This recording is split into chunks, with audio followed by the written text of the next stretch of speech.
Spider-Man just woke up in a radioactive wasteland and teamed up with a resurrected Norman Osborn. This Dieselpunk story flips the entire universe on its head.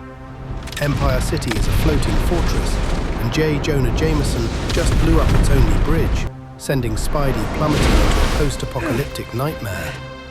Down in the ruins, Nick Fury and Tony Stark are trapped in a gamma radiation slave camp. But the absolute craziest part isn't Spider-Man fighting a glass-shattered Sandman or actually saving Osborn's life. It is Dr. Octopus. His living brain has literally attached itself to the lizard's spine like a parasite, controlling him like a giant reptilian mech suit. The superhero apocalypse just got completely unhinged. Norman Osborn literally built a floating city and accidentally birthed a radioactive monster in the process. Back when Empire City was under construction, Adrian Toombs was just a crop duster hired to work on its magnetic engines. But the city had a mind of its own. A massive glitch crushed Toombs, sucked him through the exhaust, and drowned him in toxic waste. Instead of dying, his Dieselpunk flight suit fused to his flesh. Now this mutated vulture wants revenge. The craziest part is Osborn is keeping a half-dead Peter Parker trapped in a healing tank, forcing him to team up and save the Empire that ruined them both. Talk about a toxic workplace. J. Jonah Jameson just went full Darth Vader and hired a literal army of D-list villains to hunt down Spider-Man. The mayor of Empire City is so desperate he is paying losers like Paste Pot Pete to capture Spidey, Sandman, and Vulture alive. But the real insanity is happening underground. Peter Parker is now forced into a toxic alliance with Norman Osborn. Osborn is keeping Dr. Octopus alive as a floating brain in a jar and has a mutated lizard gestating in a tube. Peter knows Osborn is going to betray him, but right now they have to work together. Spider-Man teaming with the Goblin to fight Jameson's villain army is absolute peak chaos. Spider-Man and the Green Goblin just formed the most unholy alliance in comic history to fight a Dieselpunk Vulture and Sandman. Norman Osborn is literally playing tech support for a heavily scarred Peter Parker, hooking him up with a blacked-out tactical suit, pumping with glowing green radioactive vials. Across town, Vulture drops Sandman into battle, wearing a massive mech suit that looks like a mechanical nightmare. They call out their enemies using a blazing spider signal over Empire City. News choppers circle as Goblin and Spidey crash the skybridge together like a twisted tag team. This is not just a superhero showdown, it is a full-blown apocalyptic wrestling match with zero rules. Spider-Man just got trapped in a massive glue bomb with his worst enemies, and now they have to fight an army of absolute losers. Spidey, Green Goblin, Vulture and Sandman were seconds away from a death match when Paste Pot Pete ambushes them. He brought D-list bounty hunters like Mindworm and Cyclone to collect the massive bounty on their heads. Spider-Man tries to warn the squad to back off, but Norman Osborn blasts out of the glue on his glider and goes full Predator mode. It turns into the craziest battle royale ever, proving that even the worst villains will risk it all for a quick paycheck. Mayor Jameson just blew up an entire bridge to assassinate Spider-Man, and it was a twisted trade for his son's life. He ordered police choppers to rain missiles on the skybridge during a massive battle royale.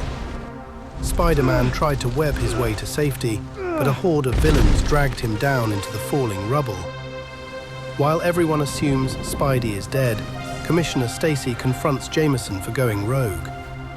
That is when the mayor drops the real bombshell. He sacrificed Spider-Man to save his own son. John Jameson returned from a moon mission in a coma with rare alien spores and is now floating in a secret tank hidden right inside the mayor's office.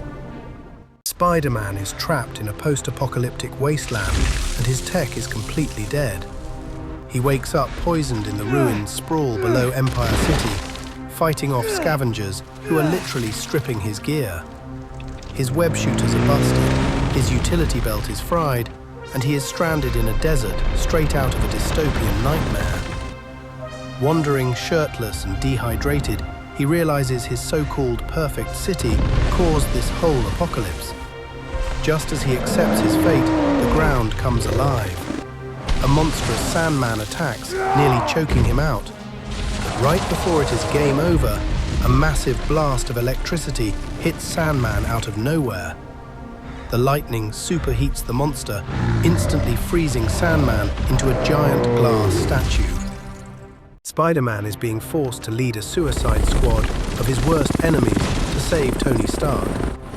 After freezing Sandman in carbonite, Peter Parker gets scooped up by S.H.I.E.L.D. Nick Fury drags him to a secret bunker under the ruined White House with an insane mission. It turns out Tony Stark is not dead. He is trapped in a castle, forced to build weapons for foreign agents taking over the Wasteland.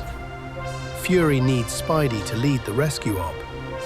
Peter thinks he is finally getting his big break to join the Avengers, but instead of Captain America, his new teammates are a strapped-up Vulture, a frozen Sandman, and a Hannibal Lecter-style Norman Osborn. Marvel just turned Spider-Man's villains into a literal suicide squad, while Doc Ock pilots the Lizard like a meat mech. Down in the radioactive wastelands, Nick Fury has Spider-Man, Norman Osborn, Vulture, and Sandman strapped with shock collars. They are forced on a twisted redemption mission through a post-apocalyptic nightmare. Osborn gloats about creating these monsters right before their transport gets blown to pieces by a bazooka. Meanwhile, up in floating Empire City, a heavily armed Uncle Ben is still alive and hunting for Peter.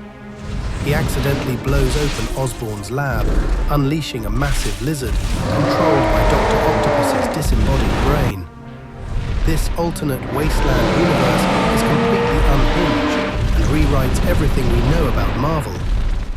Nick Fury just betrayed Spider-Man and forced him to get kidnapped by a post-apocalyptic scavenger cult. Fury drops Spidey, Norman Osborn, Vulture, and Sandman into enemy territory to find a missing Tony Stark.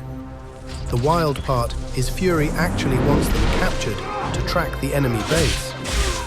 When Spidey and Osborn team up and start wrecking the Scavengers in a massive sandstorm, Fury literally hits a kill switch. He electrocutes his own team, knocking them out cold so the Scavengers can drag them away for superhero slave labor. Meanwhile, Doc Ock is secretly riding the Lizard like a meat mech suit to take over the abandoned Oscorp Tower.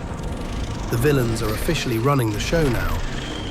Marvel just dropped a wild post-apocalyptic timeline where a Disney Death Star rules Florida and gamma radiation accidentally cures supervillains. Spider-Man, Vulture, and Sandman wake up in a fancy prison suite with a bathrobe-wearing Tony Stark. Tony explains the Civil War flooded the coasts, leaving America a total wasteland. Now they are trapped in a massive gamma rock mine built over Gettysburg. They want to break out, but there is a huge catch. The intense radiation is completely neutralizing their powers. Sandman tries to use his abilities to escape, only to realize he is stuck in solid human form. Their worst nightmare just became their only cure, leaving them to escape a radioactive prison completely powerless. Tony Stark just forced Spider-Man and the Vulture into a brutal wrestling match to stage a wasteland prison break. While Peter and the old bird are throwing hands outside a gamma farm, Sandman uses the distraction to steal radioactive rocks. He almost ditches them, but things go completely sideways. Peter wakes up strapped to a lab table run by a mutated mad scientist. This guy has Norman Osborn floating in a creepy cryogenic tank and plans to use Peter as a human vessel for a twisted gamma radiation serum. Just as the glowing needle is about to pierce Peter's skin, a massive monster starts smashing through the lab walls. Surviving the apocalypse just became the least of Peter's problems. Doc Ock is literally riding the Lizard like a mind-controlling alien helmet right now. While Peter Parker was busy surviving a massive lab breach where a Hulk-like monster smashed everything to pieces, things got completely crazy. The evil Dr. Stillwell accidentally stabbed himself in the throat with his own gamma syringe and melted. Vulture just casually walked out. Peter actually had the chance to pull the plug on Norman Osborn, but decided to save him instead, banning him from Empire City forever. But while Peter dreams of going home, 3 escaping scientists just got their Hyperloop train crushed. Doc Ock broke in, attached to the lizard's spine, using the monster to speak. This Dieselpunk universe is absolutely unhinged. Spider-Man just teamed up with the Green Goblin to survive a radioactive apocalypse. In this insane alternate universe, Empire City is a floating Dieselpunk fortress. Norman Osborn is alive, wearing a power suit and forcing Peter Parker to fight alongside him. Down in the mutant-filled Wastelands, Nick Fury drafts them into a suicide squad with Sandman and Vulture. Their mission is to rescue Tony Stark, who is being forced to build weapons in a glowing gamma radiation mine.